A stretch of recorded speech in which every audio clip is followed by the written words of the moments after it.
Definisi mengganggu tetangga itu bagaimana Pak Ustadz? Apalagi kita di komplek perumahan.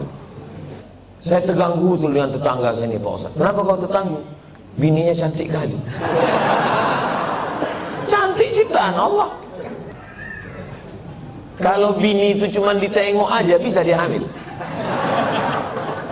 Jelas? Tak jelas juga payah lah aku menjelaskan. Anak saya itu amal saya. Jadi yang tak punya anak atau meninggal jomblo, tak usah takut, kami mendoakan. Ini ustadznya emosi, tidak emosi. Memang begitu dia kalau menjelang sarapan itu memang begitu. Boleh saya tak datang atau datang macam mana? Karena sampai kapan uang korupsi itu berakhir? Karena kekayaan dia bangun rumah peta itu uang korupsi. Nah, saya tahu dalam agama sedikit belajar dari Ustaz juga dalam kaset uang korupsi itu kapan habisnya? Jadi kalau saya tak datang bagaimana hukum saya? Anak saya kontak. Assalamualaikum warahmatullahi wabarakatuh. Waalaikumsalam warahmatullahi wabarakatuh. Misalnya saya punya keponakan. Keponakan saya ini kerja PNS.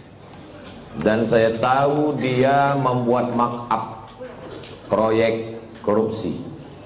Tapi di balik korupsi itu dia punya gaji tetap sebagai ASN tiap bulan golongan 3B, gaji pokoknya 3 juta. Tak mungkin menurut hitungan duit dia punya rumah besar, punya mobil.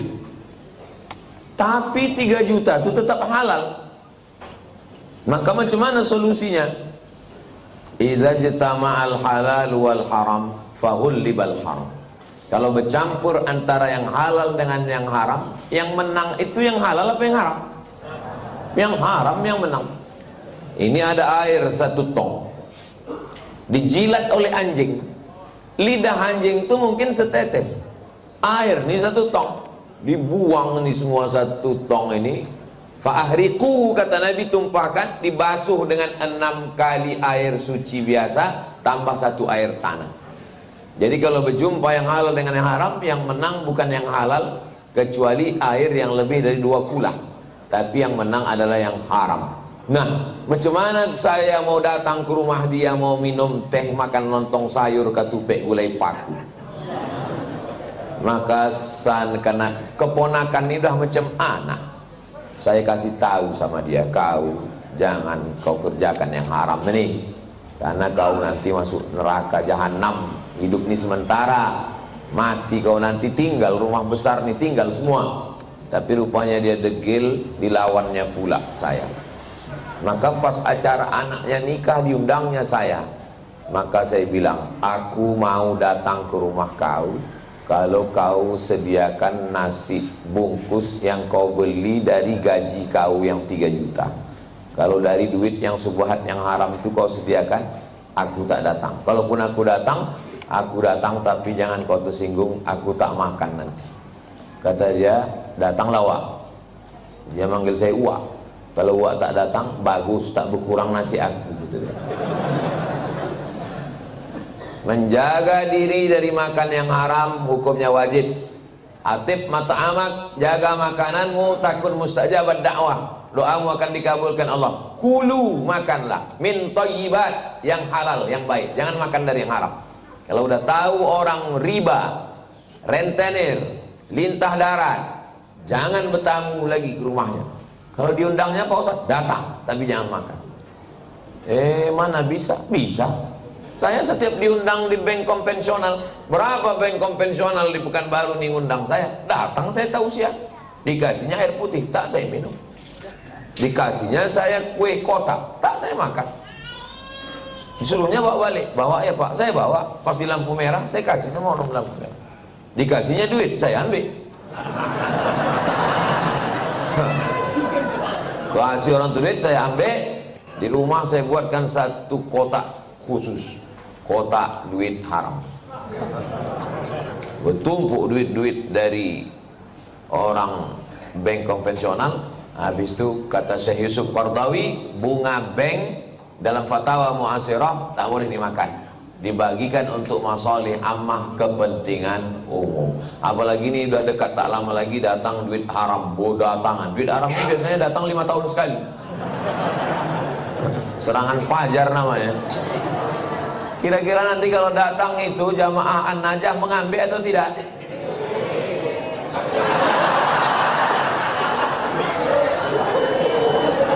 Nanti kita. Saya dah yakin 100% orang An-Najah ini kalau ada yang membagi-bagi duit 50.000 tak akan mereka ambil.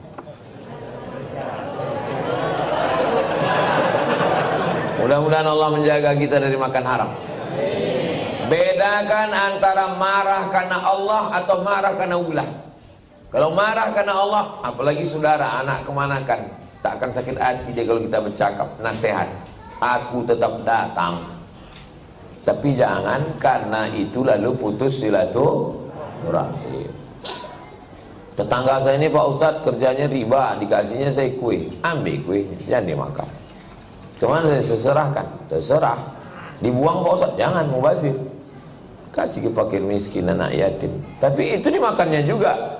Itu namanya masalih ammah, kepentingan umum, bukan kepentingan pribadi. Jelas? Jelas. Patutlah Ustaz tak mau minum dari tadi. Inilah, nanti ini jamaah ini mudah dia ngambil kesimpulan. Cuma saya bismillah.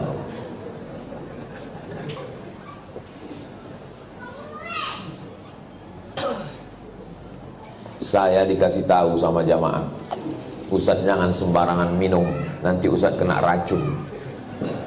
Tapi saya yakin di Masjid An-Najah ini tak ada yang meracun saya. Orang ini baik-baik. Awas kalau mati saya pulang dari sini.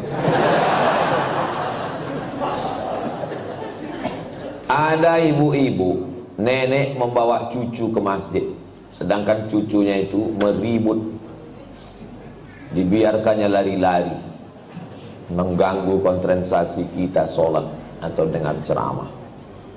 Saya balik ke Pekanbaru ini 2008, sekarang sudah 2025, belum pernah sekalipun marah karena anak menjerit lari-lari, belum pernah sekali. Kenapa Ustaz tak pernah marah? Karena budak itulah nanti yang akan meramaikan masjid. Kalau kita marah ke budak-budak kecil, siapa yang akan sembahyang ke An-Najah ini nanti? Ada masjid itu kadang tak ada suara anak-anak, sepi, atuk-atuk semua. Patutlah tak ada ribut, batuk aja isinya. Cuman kadang kan tak semua emosinya bisa stabil macam Ustaz Somad.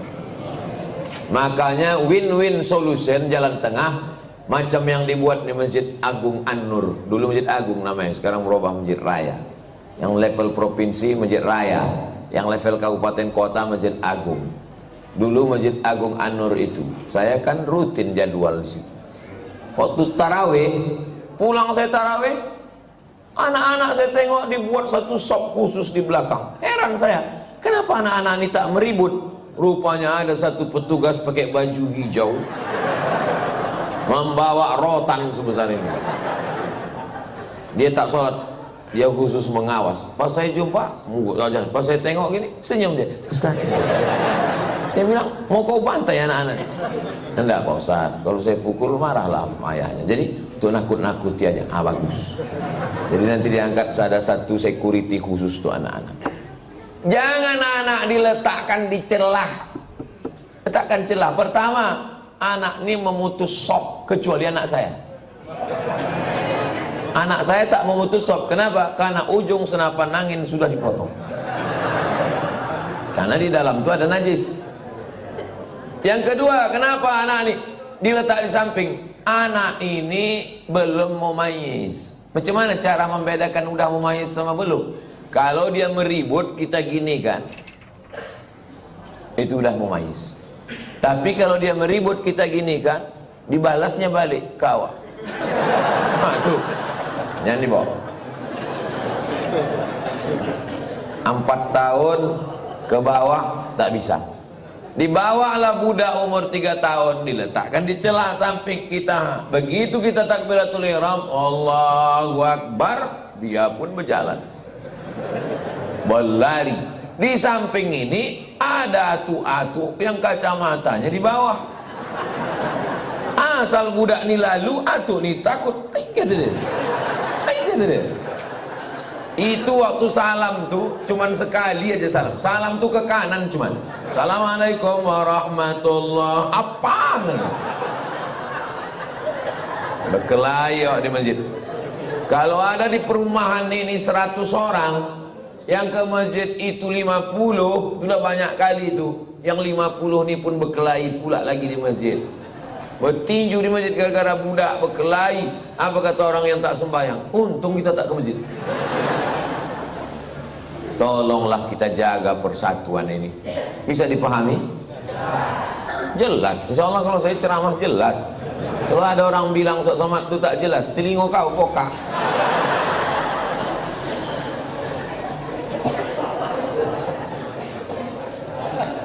Bolehkah membaca Yasin di pemakaman, Pak Ustaz?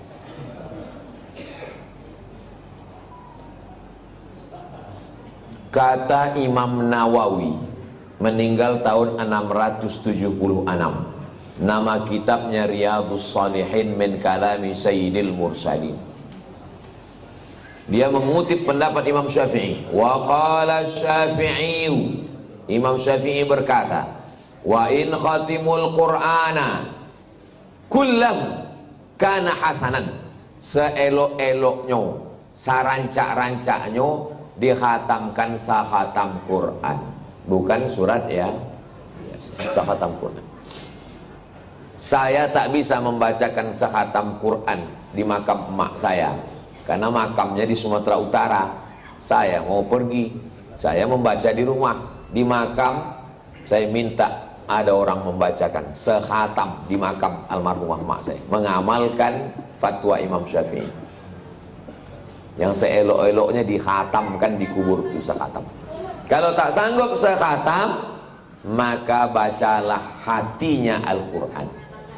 30 juz 114 surat itu mana hatinya? Wa qalbul Quran ya. Itulah mengapa kalau kita ziarah kubur membaca surat ya. Ada 3 hati. Yang pertama qalbul Quran, yang kedua qalbul lail, yang ketiga qalbud da'i. Qalbul Quran hatinya Quran Yasin. Qalbul lail hatinya malam sepertiga malam jam 2. Qalbud da'i hati orang yang berdoa ketika tahajud. Berjumpa 3 hati. Hati Quran, hati malam, hati manusia. Maka kata Imam Az-Zabidi dalam kitab Syarah Ihya Ulumuddin, mungkin terkabul doa kalau ketemu 3 hati. Maka bacalah surat Yasin pada saat tahajud malam. Habis itu berdoa kepada Allah. Apa kata Imam Ibnu Katsir tentang surat Yasin? Ma quri'a fi amrin asirin illa yassarahullah. Kalau dibacakan kepada perkara yang sulit, yang susah, dimudahkan Allah. Maka kalau saya ziarah kubur, saya baca Yasin, Al-Fatihah, Qul huwallahu 3 kali, Al-Falaq sekali, An-Nas sekali, pangkal Al-Baqarah sampai wa ulaika humul muflihun, ayat kursi, ujung Al-Baqarah lillahi mafis 3 ayat. Habis itu tahlil afdalul dzikri fa'lam annahu la ilaha illallah. Habis itu hadiahkan pahalanya. Ya Allah, sampaikanlah pahala bacaan nangku baca iko kepada almarhumah amak, almarhum ayah, atuk nenek, muslimin muslimat yang ada di makam ini. Allah maghfir lahum warhamhum sampai habis. Itulah yang saya ajarkan ke anak saya, ke keponakan saya. Saya kalau balik ke kampung ziarah, saya bawa anak keponakan, saya baca, saya kasih tahu. Aku membawa kau ke omak ayahku. Nanti kalau aku mati, buat pula macam yang ku buat ini. Bawa anak bini kau ke kubur aku. Paham? Yo, katanya. Begitulah yang kita baca dalam ulama-ulama Imam Nawawi. Kalau ada orang di Pekanbaru ini yang tak percaya bahwa bacaan itu sampai pada orang mati, saya tak bisa membuktikan. Karena ini perkara ghaibiyat. Saya hanya bisa menyampaikan dalil-dalilnya. Saya tak percaya, kata dia. Ya macam mana membuktikannya? Maka kalau ada orang yang menantang saya, belum ada lagi. Saya tak percaya. Tolong nama kau lengkap sama nama ayah kau. Nanti kalau kau mati, ku kirim. Kalau tak sampai cepat kasih kabar. Ini kan masalah gaib. Kalau masalah gaib ini yang ditengok adalah dalil. Ana Rizki, khirijin min Ma'had Nuril Hidayah Bengkalis. Sa'usallimukum ya Ustaz. Kaifa ra'yukum law nastamir ad-dirasah al-aliyah lakim lan najid ridha min walidina. Nama saya Rizki. Khirijin jamak, mufrad khirijun. Saya alumni dari Ma'had Nuril Hidayah Bengkalis. Sa'as'alukum, saya mau bertanya ke Ustaz. Kaifa ra'yukum law nastamir dirasah, nuwasil ad-dirasah. Laisa nastamir, nuwasil ad-dirasah. Bagaimana pendapat Ustaz kalau kita mau melanjutkan ke perguruan tinggi tapi orang tua tak setuju? Mau melanjutkan perguruan tinggi fil kharijid daulah, mau keluar negeri, tapi mak dia tak setuju. Saya ini adik-beradik dua. Saya anak pertama, adik saya berdua cuman. Laki-laki dua-duanya. Tak banyak anak mak saya. Jadi waktu saya lulus mau ke Mesir, berat dia mau lepas saya. Aku anakku dua, tak ada anak betino. Semana nanti aku dah tua. Datang wak saya, abang mak saya, menasehati dia. Harimau mati meninggalkan belang, gajah mati meninggalkan gading, manusia mati meninggalkan hutang. Harimau mati meninggalkan belang, gajah mati meninggalkan gading, manusia mati meninggalkan nama. Kalau kau tahan somat ini di celah ketiak, beginilah cuman dia. Tapi kalau kau lepaskan diri belajar, jadi orang dia, mengajar dia, mengalir pahalanya sampai hari kiamat. Betul cakap puasa itu. Sampai hari ini di mana aja saya tausiah, pahalanya mengalir ke makam almarhumah mak saya. Maka ibu-ibu yang sayang ke anak, bukan kalian siapkan anak dalam kelambu, bukan kalian suapi, lepaskan dia sejauh mata memandang. 4 tahun aku tak balik. Kenapa tak balik? Ongkos mahal. Sampai terpikir juga di kepala, jangan-jangan aku anak angkat, anak adopsi, balik. Sampai akhirnya 2017 saya daftar S3 ke Sudan. Waktu itu umur mak saya sudah 70 tahun. Saya suruh Muhammadiyah. Saya bilang, mak, saya mau mencoba dia, kuat tak dia. Mak sekarang udah 70, di rumah ini sendiri. Aku mau S3 ke Sudan. Nanti kalau S3 ini 2 tahun aku di Sudan tak balik-balik. Apa kata dia? Pergi kau ke Sudan sampai doktor baru kau balik. Kalau aku mati, matilah, yang penting mengalir pahalanya. 70 tahun umur mak saya. Sampaikan video ini ke mak kau. Kalau tak mau juga dia nerima, tahu mak apa lah itu. Ibu kalau sayang sama anak, lepaskan dia sejauh mata mandang. Nanti dia akan balik pulang. Setelah saya punya anak, baru saya tanya, mak, berat rupanya berpisah sama anak. Oh iya. Macam mana mak dulu bisa berpisah sama aku 4 tahun? Asal udah dekat bulan puasa, air ayo, ku carilah budak-budak yang hitam macam kau. Ku bolikan baju, ku undang ke rumah, ku kasih makan. Hilang rinduku ke kau. Begitu rupanya cara dia. Kadang-kadang sedang mencuci di dapur, ku dengar suara kau main bau. Oh mak, bukan tanggung melepaskan anak itu. Sedang mencuci, didengarnya suara saya itu memanggil. Jadi ibu, lepaskanlah anak sejauh mata pandang. Biarkan dia belajar jauh. Nanti dia akan balik berbakti kepada ibu, insya Allah. Disenangkannya hatimu. Dan kalian yang kuliah juga cita-cita tak usah banyak-banyak. Cita-cita satu aja, untuk menyenangkan orang tua. Saya dulu tak tahu mau jadi apa. Tak terpikir saya akan tabligh akbar, tak ada. Yang saya fokus adalah aku mesti kuliah S1, S2, S3. Nanti kalau sudah dapat ku ijazah 3, ku bawa ijazah ini ke Malaysia, aku mau jadi dosen. Sesudah aku dapat duit, akan ku senangkan oma ayah. Itu cuma, tak banyak, tak lain. Maka tak pernah saya berdoa lebih, karena semua yang dikasih Allah lebih dari yang saya minta. Saya minta cuma S1, S2, S3, dikasihnya saya profesor. Saya cuma mau minta jadi dosen di Malaysia, sekarang di mana aja saya bisa mengajar. Diminta di Universitas Sabah, diminta di Universitas Malaysia. Saya bilang, rektor, saya tak sanggup untuk mengajar per semester, saya mesti keliling. Saya datang 6 bulan sekali ya, 6 bulan sekali pun jadilah Pak Ustaz. Jadi setiap 6 bulan sekali saya datang kuliah. Bahagiakan orang tuamu, lepaskan anakmu wahai bapak ibu. Sejauh mata memandang di hari petang dia akan pulang, dia tahu di mana letak sarangmu. Mati kalian mengalir amal jariahnya insyaallah. Walaupun nampaknya jawaban ini untuk mak ayah dia, tapi video ini ditonton oleh ayah-ayah, mak-mak yang akan melepas anak. Karena pulang kami dari sini nanti, kami akan melepas 50 anak Riau yang akan berangkat ke Al-Azhar Kairo, Mesir. Seminggu yang lalu saya di Makassar, melepas 50 anak Makassar yang akan berangkat ke Mesir. Orang tuanya saya nasihati, anak-anaknya juga saya nasihati, supaya orang tua melepas anak. Karena kalau kita tahan anak kita ini, siapa yang akan melanjutkan dakwah ini? Saya tak mau anak saya sekolah agama, nanti kurus macam Ustaz Somad. Saya ini kurus bukan tak makan. Kalau ada pejabat-pejabat itu dapat ikan yang paling mahal, namanya ikan Napoleon, 1 juta harga ikan. Ada bupati, ada kapolres, ada dandim, ada kepala dinas. Yang pertama kali menyuap ikan 1 juta itu siapa? Abdul Somad. Apa kata orang itu? Silakan Pak Ustaz. Dikasihlah ketam kepiting sebesar piring besar, disingkel.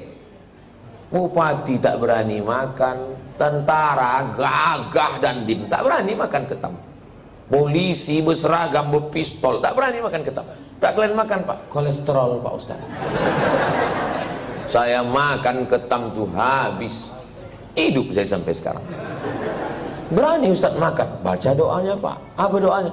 Bismillahilladzi la yadurru ma'asmihi syai'un fil ardi wala fis sama. Ku sebut nama Allah, tak ada yang bisa memudaratkan baik di bumi maupun di langit. Nanti kalau saya sakit Pak Ustaz, aku tak tanggung jawab.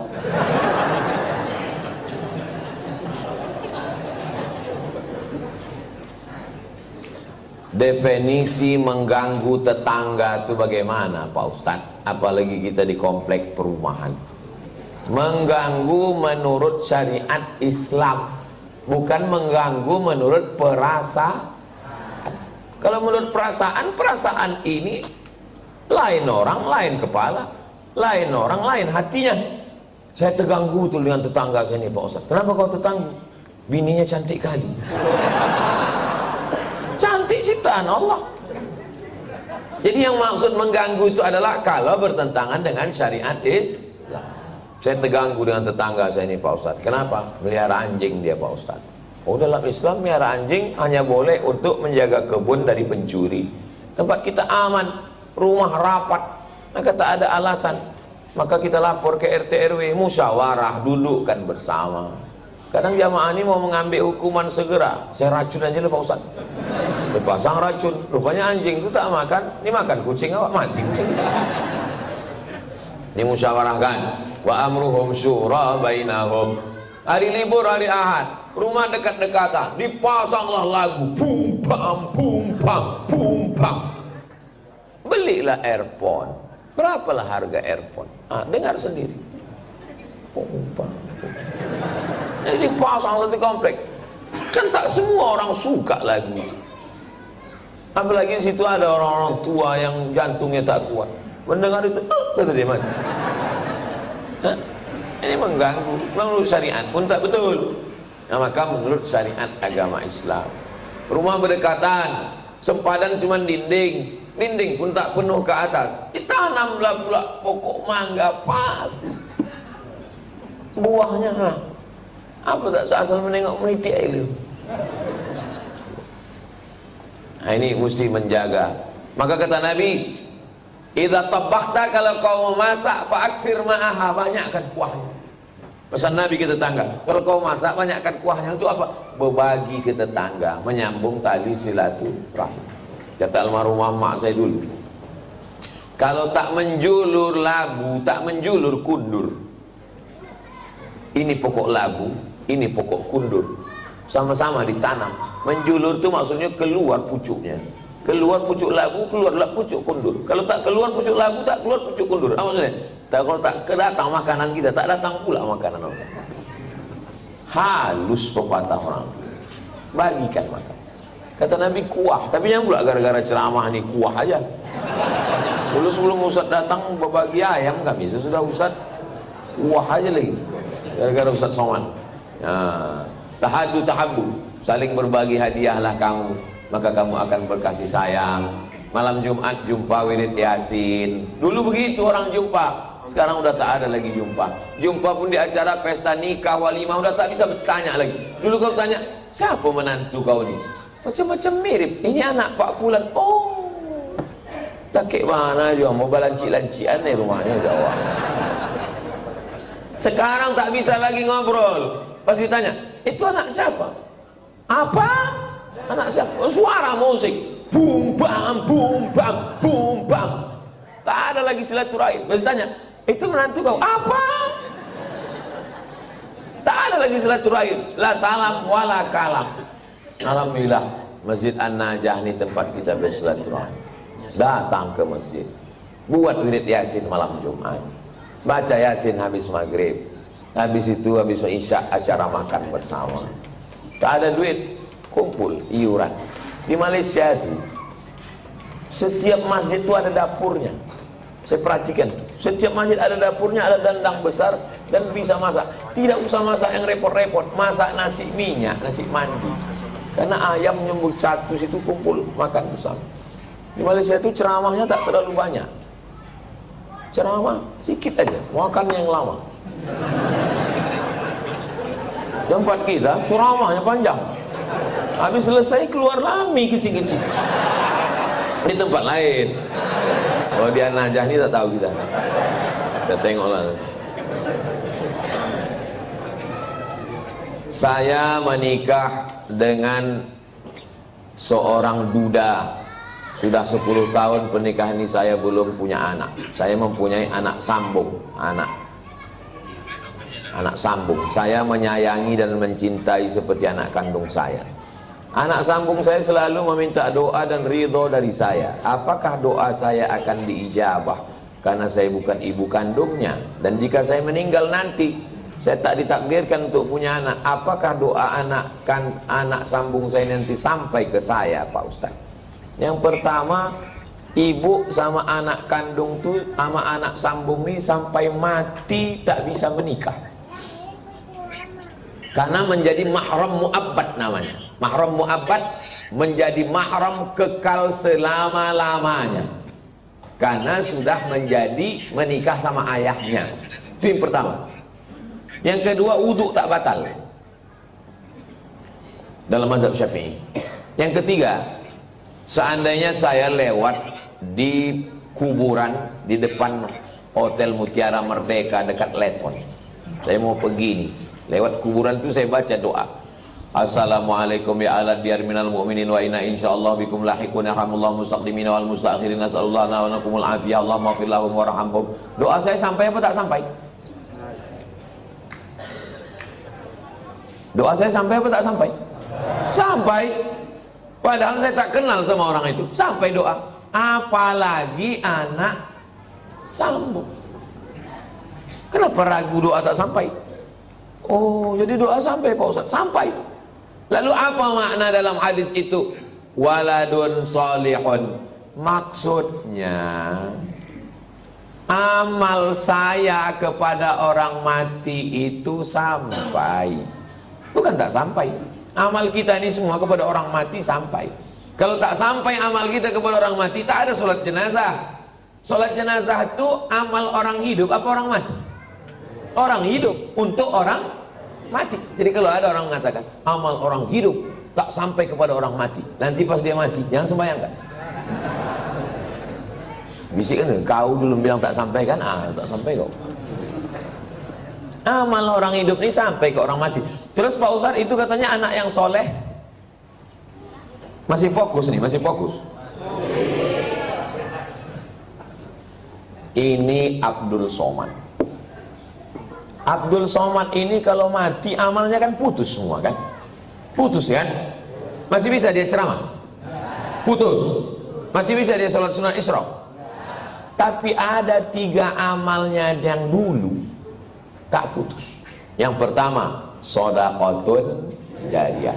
Disumbangkannya 2 sak semen ke Masjid An-Najah. Putus atau tak putus? Tak putus. Karena setiap hari orang sholat mengalir ke dia. Itu kan amal dia dulu. Yang kedua, ilmun yuntafa'u bih. Ceramah dia di Masjid An-Najah. Ceramahnya itu dulu atau sekarang? Dulu. Habis mati tetap mengalir, diamalkan oleh jamaah. Yang ketiga, anaknya. Anaknya itu kan amal dia itu. Yang ketiga, inilah orang bingung. Anaknya kok amal dia, Pak Ustadz? Kalau bini itu cuma ditengok aja bisa dia hamil. Jelas? Tak jelas juga payah lah aku menjelaskan. Anak saya tuh amal saya. Amal saya. Jadi hadis itu bukan bercerita hanya doa anak saja yang sampai. Hadis itu mau menceritakan amal-amal dulu tetap mengalir sesudah salah satunya anak. Jadi yang tak punya anak atau meninggal jomblo, tak usah takut, kami mendoakan. Ini Ustadz ini emosi, tidak emosi. Memang begitu dia kalau menjelang sarapan tuh memang begitu.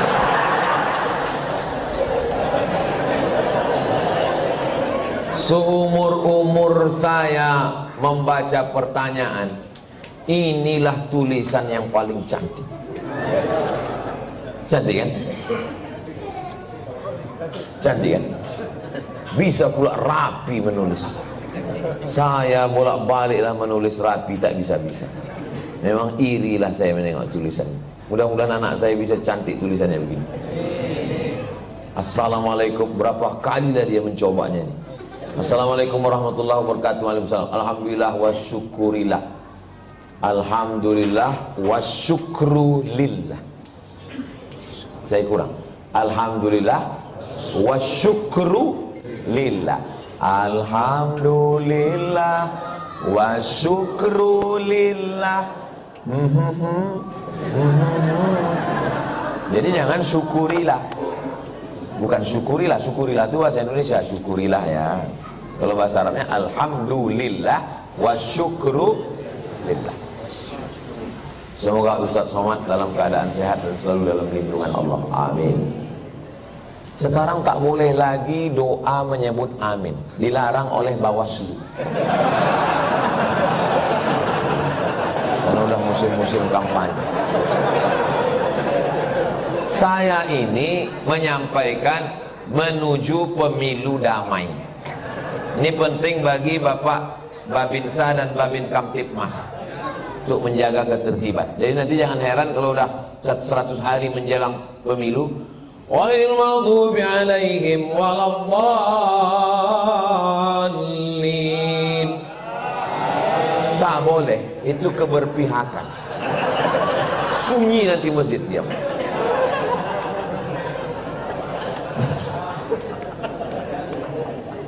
Saya mau bertanya Pak Ustadz, kiat-kiat agar ikhlas menerima ketetapan takdir Allah dan tetap berprasangka baik kepada Allah.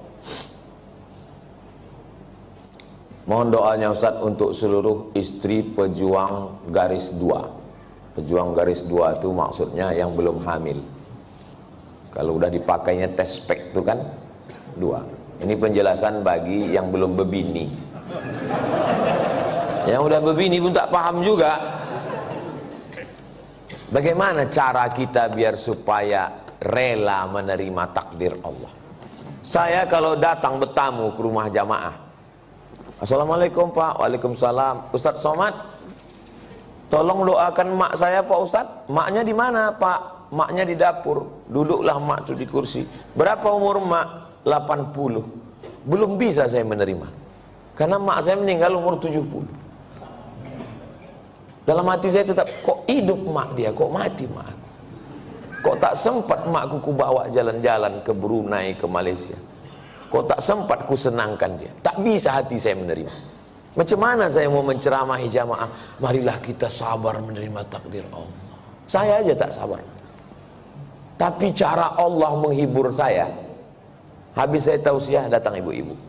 Ustaz, tolong doakan keponakan saya. Keponakan ibu ini kenapa? Ayahnya meninggal, emaknya meninggal, dia hidup sebatang kara. Anak SD kelas 2. Oh, aku sempat aku serumah 11 tahun sama emakku. Dari 2008 ke 2019. Ini budak nih kelas 2 SD sebatang kara. Ternyata yang membuat kita bisa sabar itu adalah ketika membandingkan dengan orang lain. Begitu cara Allah mengajar saya. Ayat tak mempan, hadis tak mempan. Kenapa tak? Saya yang menceramah, saya yang nyuruh orang sabar. Tak bisa saya terima. Tapi begitu dijumpakan Allah, oh rupanya. Maka diantaranya yang membuat kita kuat ini adalah dengan memperbanyak bercerita dengan orang. Kita ini kalau banyak bercerita, ngobrol dengan orang, itu menyadari betapa besarnya nikmat Allah kepada kita. Aku pula bisa begini-begini, kawan ini tak sempat berbakti, jumpa pun tak sempat. Yang kedua, bagaimana caranya? Caranya adalah menguatkan dalam hati bahwa innallaha katabal maqadir, Allah sudah menuliskan takdir 50 alfasana, 50.000 tahun qabla an yakhluqas samawati wal ard. Sebelum Allah menciptakan langit dan bumi, Allah sudah menuliskan takdirku 50.000 tahun sebelum Allah menciptakan langit dan sengaja dihunjamkan terus ke kepala. Abdul Somad, Allah sudah menuliskan 50.000 tahun sebelum menciptakan langit dan bumi bahwa kau sama emak kau itu cuma sampai 2019. Lebih dari itu bukan kuasa kau. Asal terlintas itu terus. Otak itu dihunjamkan dengan hadis itu. Yang ketiga, membuat sesuatu yang terus mengalir. Sedekah untuk santri, untuk Palestina.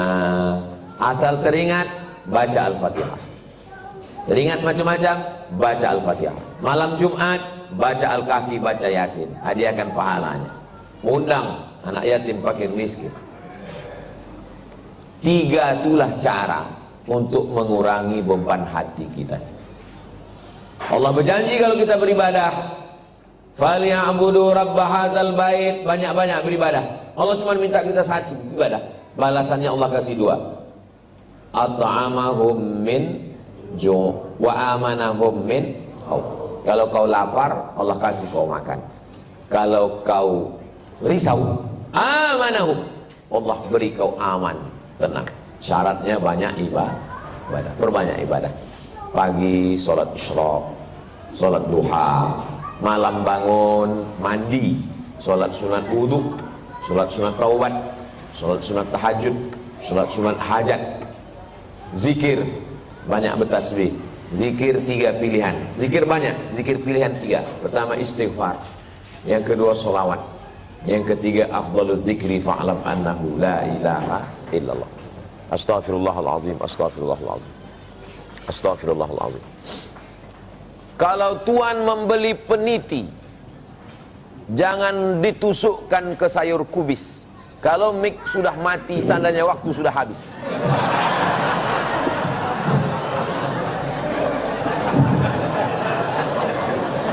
Kalau tuan membeli peniti, jangan dicucukkan ke sayur kubis. Kalau mik sudah mati-mati, tanda waktu sudah habis. Di akhir majelis mari kita sama berdoa kepada Allah supaya Allah menjadikan hati kita ini ridha menerima takdir Allah SWT. Tapi usaha tak pernah berhenti. Yang belum berjodoh terus berusaha, mudah-mudahan dapat jodohnya. Yang belum garis 2 terus berusaha, makan toge, makan kacang-kacang, makan sayur, berdoa. Nabi Ibrahim alaihissalam baru lahir anak Ismail umur 86 tahun. 86 tahun baru dapat anak Ismail. Istrinya yang diponis mandul namanya Sarah, rupanya mengandung setelah Ismail umur 13 tahun. Waktu itu umur Nabi Ibrahim 99 tahun. Akhirnya punya anak. Waktu anak itu lahir, tersenyum Nabi Ibrahim. Karena udah diponis orang istrinya mandul takkan punya anak. Senyum dia. Senyum itu bahasa Yahudinya Yitzhak, bahasa Arabnya Yithak. Maka dikasihnya nama anak itu Ishak. Ishak itu artinya tersenyum bahagia. Saking kan lucunya cara Allah ingin menguji seorang hamba. Tak ada yang sulit. Innama amruhu iza arada syai'an ayaqula lahu kun. Tak ada yang sulit bagi Allah. Allah cuma ingin menengok air matamu tumpah di tengah malam. Allah cuma ingin melihat sujudmu lebih lama. Dalam perjalanan hidup saya, dipukul ombak, diempas gelombang, baru saya paham. Rupanya kalau hidup ini tenang-tenang saja, tidak akan melahirkan nakhoda yang ulu. Kalau tidak tajam ombaknya, sujud kita sebentar. Tapi kalau pukulan itu kuat, lama sujud kita dan terasa nikmat. Karena tak ada lagi kawan yang bisa diajak berbisik. Akhirnya kita berbisik ke tanah. Malaikat-malaikat di langit memintakan doa itu dikabulkan Allah Subhanahu wa ta'ala. Mudah-mudahan kita termasuk orang yang diberikan Allah kekuatan istiqomah iman dan Islam. Ala hadhihi niyah al-Fatihah. A'udzubillahi minasyaitonir rajim. Bismillahirrahmanirrahim. Alhamdulillahirabbil alamin arrahmanir rahim maliki yaumiddin. Iyyaka na'budu wa iyyaka nasta'in ihdinas siratal mustaqim. Shiratal ladzina an'amta 'alaihim ghairil maghdubi 'alaihim waladdallin. Amin. Rabbana fir lana dzunubana, ampunkan dosa kami ya Allah, wali abaina ayah kami, wali ummahatina mak kami, wali azwajina pasangan hidup kami, wali dzurriyyatina anak cucu keturunan kami, wali man hadarana semua yang hadir di majelis ini, wali man syarakana jamaah kami yang mengikuti dari jauh hatinya tetap terpaut dengan ilmu yang kami sampaikan. Waliman ahsana ilaina, orang-orang yang sudah berbuat baik pada kami belum sempat kami membalasnya. Wali jami'il muslimina wal muslimat wal mu'minina wal mu'minat al ahya'i minhum wal amwat bi rahmatika ya arhamar rahimin. Allahumma ansur ikhwanana al mujahidina fi Palestin. Tolong saudara kami yang sedang teraniaya di Palestina ya Allah. Wa dammir a'da'aka a'da'ad-din. Hancurkan Israel, musuh kami, musuh engkau, musuh semua orang-orang beriman ya Allah. Allahumma ja'al hadzal balada baladan amina. Jadikan bumi Lancang Kuning negeri yang aman dan damai. Baldatun thayyibatun wa rabbun ghafur. Allahumma dafa'anna al-ghala' wal waba' wal fahsya' wal riba wal zina wal munkar. Selamatkan kami, keluarga kami, masyarakat kami dari riba, dari zina, dari narkoba, dari LGBT, dari perbuatan keji dan munkar. Allahumma khtim lana bi husnil khatimah wa la takhtim alaina bi su'il khatimah. Rabbana hab lana minas solihin. Jadikan anak kami anak-anak yang soleh dan solihah. Rabbana hab lana min azwajina wa dhurriyyatina qurrata a'yun waj'alna lil muttaqina imama. Allahumma la tadharhum fardan wa anta khairul warithin. Janganlah engkau biarkan mereka hidup sendirian, berikanlah mereka pasangan dan keturunan yang baik-baik ya Allah. Wafiqna lima tuhibbuhu wa tardah. Tanamkan taufikmu dalam hati kami supaya kami beramal dengan amal yang kau ridhai ya Allah. Allahumma jma'na ma'al habibil mustafa. Sebagaimana engkau satukan kami di Masjid An-Najah subuh ini, satukan pula kami nanti di surga Jannatul Firdaus bersama Nabi Muhammad sallallahu alaihi wasallam. Rabbana atina fid dunya hasanah wa fil akhirati hasanah wa qina adzabannar. Sallallahu ala sayyidina Muhammad wa ala alihi wa sahbihi wasallam. Walhamdulillahi rabbil alamin. Taqabbalallahu minkum minna wa minkum taqabbal ya karim. Terima kasih, mohon maaf. Wassalamualaikum warahmatullahi wabarakatuh.